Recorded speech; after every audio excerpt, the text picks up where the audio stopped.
What if an American soldier, trained to defend his country, instead stood accused of serving its enemy in wartime? What if he worked alongside the infamous Tokyo Rose, broadcasting messages meant to shatter Allied morale? This is the story of John David Provoo, the U.S. Army GI accused of betraying America in its darkest hour. Stay with us as we uncover the tangled web of survival, ideology, and treason that marked his controversial life. John David Provoo was born in 1917 in San Francisco, raised in a restless family environment. From an early age, he displayed both curiosity and instability, moving through schools and interests. His fascination with Eastern religion led him toward Buddhism. Unusual for an American in the 1930s, Provoo immersed himself in Japanese language and culture, spending time in Tokyo before the war. To neighbors, he appeared eccentric, dressing in robes and speaking of Eastern philosophy. To U.S. authorities, his growing ties to Japan raised subtle concern. By 1940, he had returned to America, but carried deep knowledge of Japanese society. When war broke out, his skills made him both an asset and a potential risk. Drafted into the U.S. Army, Provoo was assigned to the Philippines. His fluency in Japanese became crucial as the islands braced for invasion. But soon, his life would take a darker turn under the weight of defeat. In 1942, Japanese forces swept across the Philippines, overwhelming American and Filipino defenders. Provoo was among those captured in the fall of Corregidor.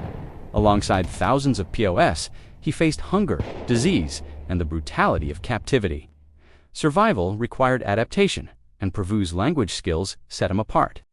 Guards saw him as useful, a prisoner who could communicate across cultures. Fellow Americans, however, viewed him with suspicion from the start. He seemed too comfortable speaking with captors. Whispers spread among the POUs that Provoo was receiving favors. Some claimed he used his position to gain food and safety at their expense. In the desperation of prison camps, trust was scarce, and Provoo's actions drew resentment. What others saw as survival, some judged as betrayal, and soon accusations of collaboration would harden into lasting suspicion. By 1943, Provoo had been transferred to Japan itself. There, he was accused of assisting propaganda broadcasts aimed at Allied troops. The name Tokyo Rose became infamous among soldiers, though it referred to many women, not just one. Propaganda radio mocked American forces, predicting their defeat and appealing to despair. Provoo, some claimed, provided translations and even participated in broadcasts. The evidence was murky, but his presence near Radio Tokyo was noted. Fellow posts later testified that he pressured them during interrogations. Some accused him of identifying a U.S. officer for punishment. Others said he acted as interpreter during brutal sessions.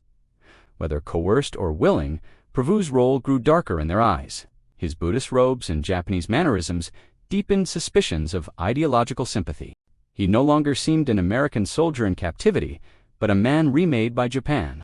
For many survivors, his actions were unforgettable. And when the war ended, those memories would follow him back home. In 1945, Provoo returned to the United States under suspicion of treason. The FBI began compiling testimony from former POTS. By 1950, he was formally charged with treason against the United States. His trial became one of the most dramatic of the early Cold War era. Prosecutors painted him as a willing collaborator with Japan. Witnesses recounted moments of cruelty, intimidation, and propaganda. The shadow of Tokyo Rose hung over the courtroom. Newspapers labeled him the GI traitor, fueling public outrage. Provoo, however, claimed he was coerced and had only done what was necessary to survive. His defense argued that the government's case relied on weak and biased testimony. Yet the jury found him guilty, and he was sentenced to life imprisonment. Headlines declared justice served against a man who had betrayed his flag. But the story did not end there. Appeals quickly challenged the fairness of his trial, and soon cracks appeared in the government's case. In 1953, the Court of Appeals overturned Provoo's conviction. Judges ruled that improper procedures had tainted the trial. Much of the testimony was inconsistent, and key evidence was lacking. Provoo walked free, but his name remained scarred by suspicion. He struggled to rebuild a life outside prison walls. Former comrades still branded him a traitor. Employers avoided his name, fearing scandal. Provoo drifted through jobs, often isolated and bitter. He continued practicing Buddhism, clinging to a life of meditation. But the shadow of treason never left him.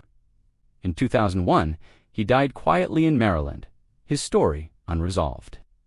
John David Provoo's life remains one of America's most controversial treason cases.